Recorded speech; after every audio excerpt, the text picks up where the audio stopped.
এই হচ্ছে বাবে জিবরিল। বাবে জিবরিল হুজরা শরীফের পূর্ব দিকে পড়েছে।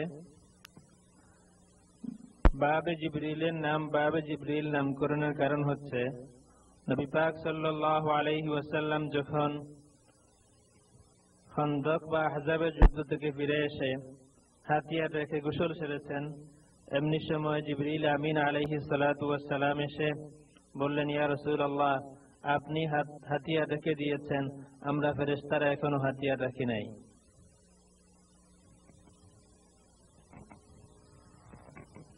এই বলে জিবরিল আমিন আলাইহিস সালাতু ওয়াস সালাম বাবে জিবরিল যেখানে অবস্থিত সেখানে দাঁড়িয়ে, ঘোড়ার উপর সওয়ার হয়ে সেখানে দাঁড়িয়ে তিনি নবী পাক সাল্লাল্লাহু আলাইহি ওয়াসাল্লামকে পরামর্শ দিয়েছিলেন বনু কুরাইজার বিরুদ্ধে অভিযান পরিচালনার জন্য।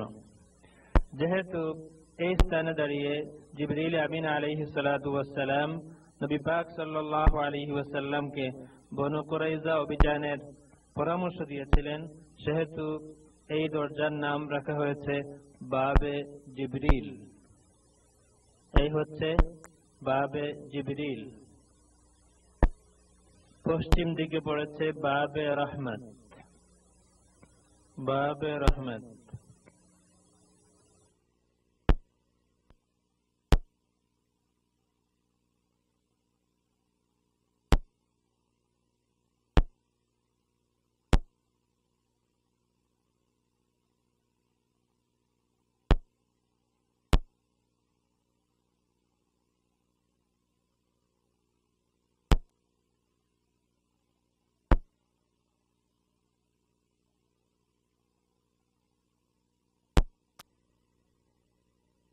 পুরাতন মসজিদের পশ্চিম দিকে প্রথম দরজাটির নাম হচ্ছে বাবুস সালাম, যা হযরত ওমর ফারুক রাদিয়াল্লাহু তাআলা আনহু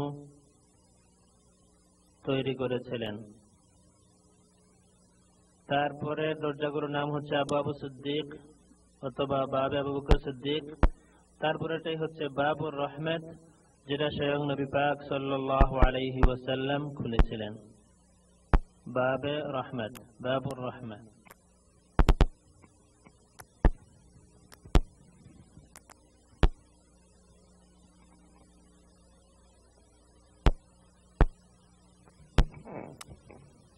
এই দরজাটির নাম বাবে রহমত রাখার একটি মশহুর ঘটনা রয়েছে। একদা জুমাবার দিন রাসূল পাক সাল্লাল্লাহু আলাইহি ওয়াসাল্লাম মসজিদে নববীতে খুতবা দিচ্ছিলেন।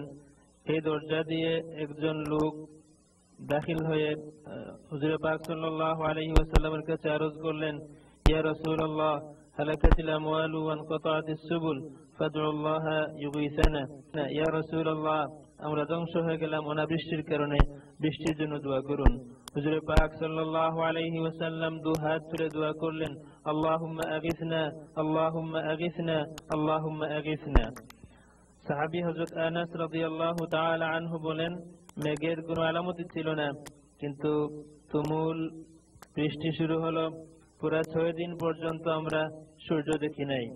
7ম দিন অর্থাৎ পরবর্তী শুক্রবার আবার ওই দরজা দিয়েই ওই আগের লোকটি এসে হুজুর পাক সাল্লাল্লাহু আলাইহি ওয়াসাল্লামের খিদমতে আরজ করলেন। হুজুর খুতবা দিচ্ছিলেন, এমন সময় এসে আরজ করলেন, ইয়া রাসূলুল্লাহ, বেশি বৃষ্টি হওয়ার কারণে আমরা ধ্বংস হয়ে গেলাম। হুজুর পাক সাল্লাল্লাহু আলাইহি ওয়াসাল্লাম আবার দোয়া করলেন, বৃষ্টি বন্ধ হয়ে গেল। এই বৃষ্টি হচ্ছে রহমত, এই কারণে এই দরজাটির নাম রাখা হয়েছে বাবে রহমত। এই হচ্ছে বাবে রহমত।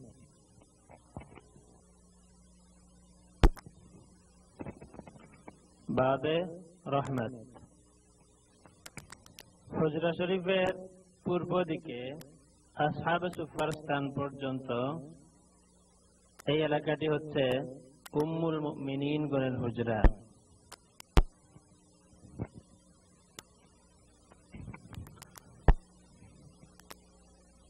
তারা হচ্ছেন হযরত আয়েশা রাদিয়াল্লাহু আনহা, হযরত সাউদা রাদিয়াল্লাহু আনহা, হযরত হাফসা রাদিয়াল্লাহু আনহা, হযরত যায়েনব রাদিয়াল্লাহু আনহা, যায়েনব বিনতে খুজাইমা রাদিয়াল্লাহু আনহা, হযরত উম্মে সালামা রাদিয়াল্লাহু আনহা, হযরত যায়েনব বিনতে জাহশ রাদিয়াল্লাহু আনহা, হযরত উম্মে হাবিবা রাদিয়াল্লাহু আনহা, হযরত জুবাইরা রাদিয়াল্লাহু আনহা, হযরত সফিয়া রাদিয়াল্লাহু আনহা এবং হযরত মাইমুনা রাদিয়াল্লাহু আনহা।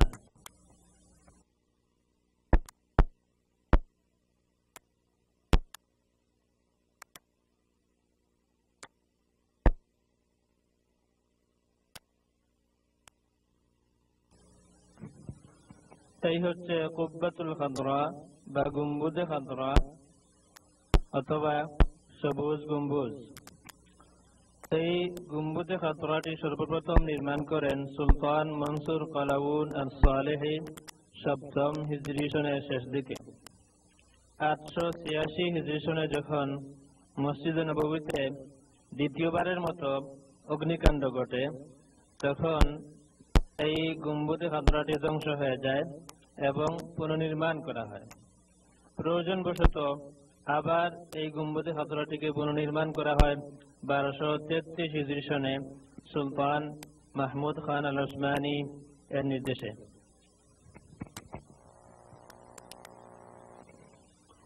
১২৩৩ হিজরি সনে সুলতান মাহমুদ খান আল ওসমানী নির্মিত ওই গম্বুজে খাদরাটি আজ পর্যন্ত বিদ্যমান আছে। গম্বুজে খাদরা